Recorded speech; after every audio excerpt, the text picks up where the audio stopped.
What's going on, everybody? Welcome to another episode of the Geek Out Room podcast. Don't forget you can listen to our episodes on Spotify and Apple Podcasts. You can also watch our episodes on our YouTube channel, Sauceless Entertainment. Let's get it. Interesting conversation today in which it came out that Ubisoft canceled an Assassin's Creed project in which the main character is black and you're fighting against the KKK. And if you never played an Assassin's Creed game, the main character is usually a part of the Assassin's Guild, and you're fighting against the Templars. The Templars have taken, many different sides in history. So for this one, the Templars would have been the KKK. And Ubisoft kind of canceled it because they said, in America it's too divided and it'll be too controversial of a game. And after all the pushback from Yasuke from the recent Assassin's Creed game, they just don't want to go through all that.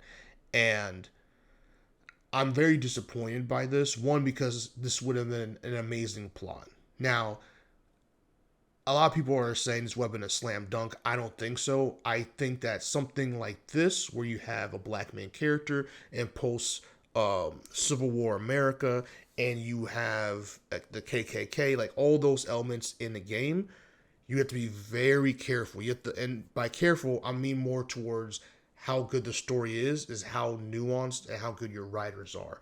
And the last couple Assassin's Creed games, they have not shown me, Ubisoft has not shown me that they have the ability to write something as nuanced as that would be.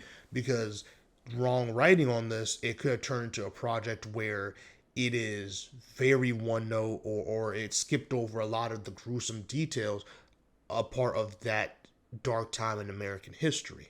So you need writers that really know what they're talking about and really good at writing dialogue, because you can't you if you're going to write a story like this, you have to make sure you go all the way in and really pull no punches. And I just don't know if Ubisoft has the company wants to even do that, which is again why they canceled it more than anything else, in my opinion. Or will they employ the correct writers who can give you a perspective on this?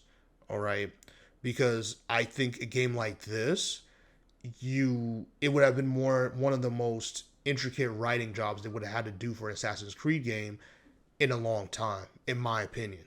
Right? I think that they struck out with the last Assassin's Creed game that was set in Japan, because I just feel like they didn't focus enough on what was important, and I don't think the writing was strong, especially for Yasuke's character. I think they really fumbled on his character. And it's not, yeah, they had racist people who were like, we don't want black people in a fictional game, blah blah blah. But at least it would have settled the storm if the character was written well and the story was right. And it just wasn't. And that's a writing issue. So I don't even know if I would have wanted Assassin's Creed or Ubisoft to tackle this in Assassin's Creed game, unless they're going to take their time and really give the story the time it needs to develop into something special. Because if you mess this one up, it would have been really bad, given the subject material that would have had to be in this thing. So that's one of the important parts. And I can already see where Ubisoft would have messed up in this game writing wise, based off the last couple of years. Like I can already see it. That would have pissed people off, and not people who were pissed off just be pissed off. I'm talking about the people who had spent their hard-earned money to buy this game and play it. I can already see some of the storylines and some of the character interactions that they would have done that would have been really poor writing, that would have pissed people off. Now, setting that aside, let's go to the bigger issue here. And it's, excuse me, we're in a climate where we have made it really hard for people in media or in the creative arts, really, to express themselves with interesting stories that are a commentary on something, whether it's socially or politically or humanitarian. Even looking back on real documented historical events. It's such a weird climate in terms of that. Okay, because honestly, this type of premise, if this was 2010, they would have made this game, no problem. This was like 2007 to like 2015. This would have been made. This is a type of video game that easily would have been made. Okay, there's no reason for it not to be. I don't think it's a controversial video game. I think that the history, the time period, the history in which this game would be covering, or the historical time this game would have been covering, would have pissed off a certain group of people, obviously. But majority of people would have loved this game, and I think that it would have been another staple in this franchise's history. All right, there used to be a time where video games did not shy away. Video games or movies or TV shows did not shy away from heavy subject material. You trusted your directors, you trusted your actors, you trusted the writing team, you trusted them to make it so you can deliver a strong, poignant message while it's still being funny if it was delivered like in a sitcom, right? Or not make it too cheesy or too overly dramatic if it was in a drama movie or something where it's like you want to deliver a point but make it on point for what the character is doing and stuff like that. Like there's so many intricate ways into writing. This shit's not easy. I'm not saying it is. It is not easy at all. But it would have been done. It would have been at least attempted. And now we're in an era where, Jimmy Kimmel will take him off the air, right, for what he said. And the fact that he didn't even say what they say he said, but they misconstrued it and twisted it to make it seem like he said something to justify taking him off the air, right? We just live in such a touchy climate.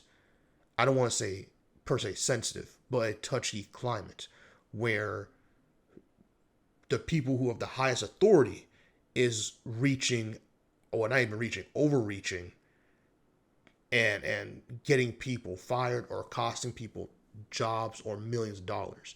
And when that's the situation, if you're a video game company, why would you want to take a risk on this? Because you remember, this is going to take a long time to make. This isn't something that can be made in 6 months and then boom, it's here. This is something that would have taken a lot of man hours, and you have to carefully develop it over time.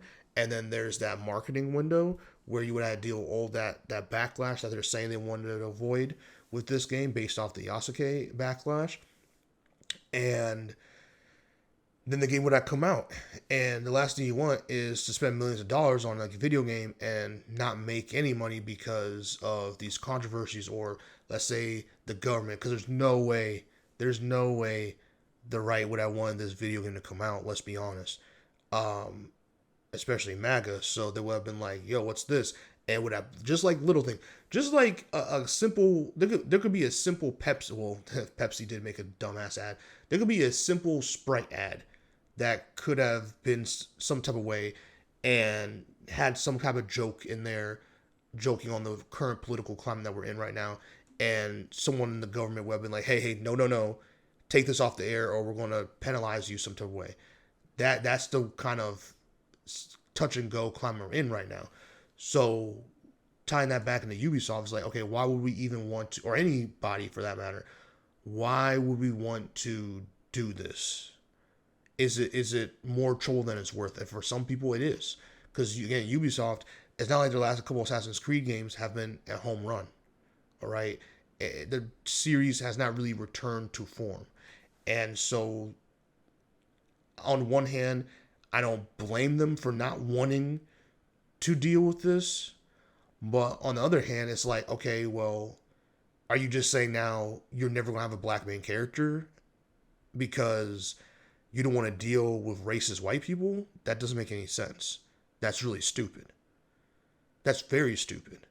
You're able to have an Assassin's Creed game with a Native American, and you're able to have that story against colonial America and dealing with the Brits and that whole situation, while giving pretty good, not historical context per se, but like, you even, I'm not mistaken, I could be wrong, because this game came out like, 2013, 14 or something like that.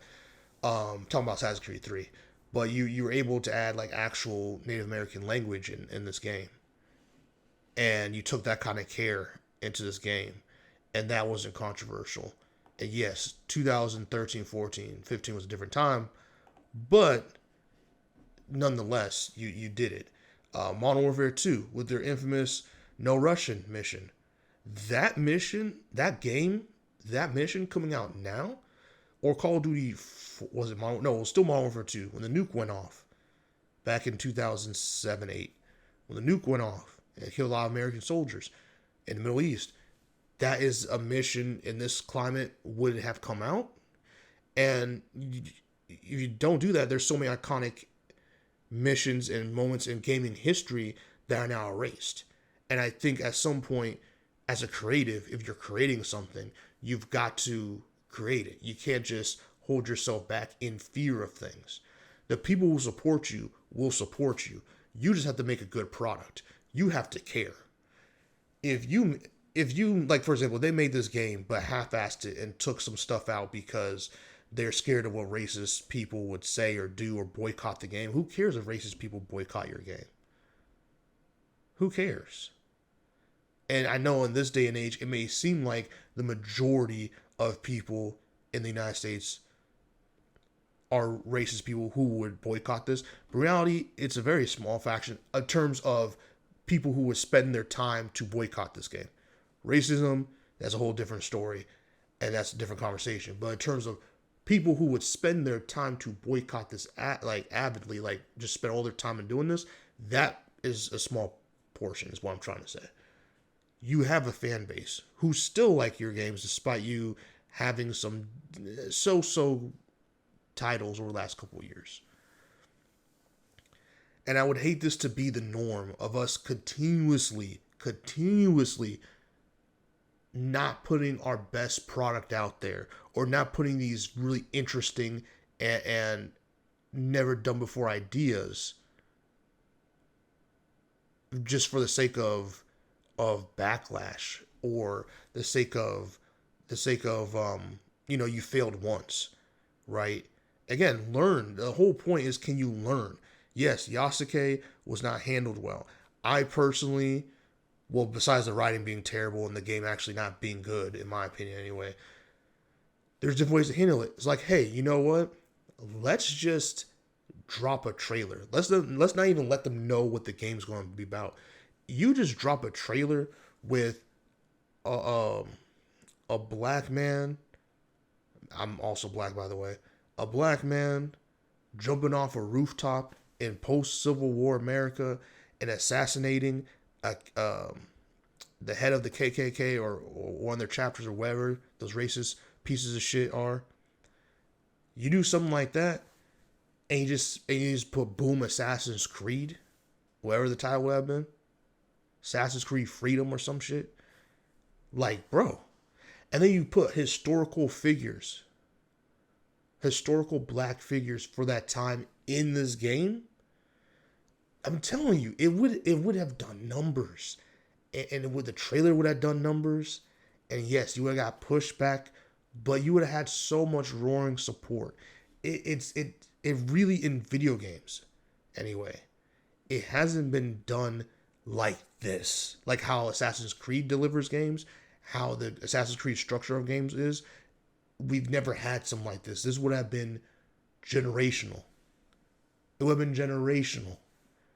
And it sucks that fear of an administration that shouldn't be leaving to do anything to them scared them and spooked them from not doing this. It's very sad. It is very unfortunate. But that's, again, the political climate that we live in. That's where the world is right now. This is one of the effects. And I said it. I made a Jimmy Kimmel video about a couple weeks ago. This is what I said was going to happen. I was like, there's going to be a lot of fear and a lot of under the table, a lot of puppeteering, a lot of things happening when it comes to media and when it comes to the creative space, whether it's movies, the movie industry, TV industry, video games, just entertainment industry in general. People, especially when it comes to entertainer, a rich white man and Jimmy Kimmel, if you can touch them and affect them, what do you think they're going to do for the rest of us? So it's an interesting time. I don't know how many more companies stories like this are going to come out of where they had a very interesting idea, but because they were worried about whatever, they're worried about an administration, this administration in particular, and the FCC and all this other stuff, they were scared to really put their all into games and give or in entertainment in general and give us lackluster after lackluster title or stories is going to affect them way more than it's going to affect the administration and the racist people who want to spend their time, their free time arguing on the internet. So, like, comment, subscribe, and share. Let me know your thoughts on the Assassin's Creed Ubisoft situation. And honestly, like I said, and I talked about a little bit in here, let me know your thoughts in the media in general and like what's going on. Like, where do you think we're going? Because I don't think it's going to safe space. I do think we're going to miss out on a lot of interesting projects, and a lot of projects are going to be not greenlit because of fear of being retaliated against. So, see you on the next one. Keep geeking out. See you in the next one. Keep geeking out.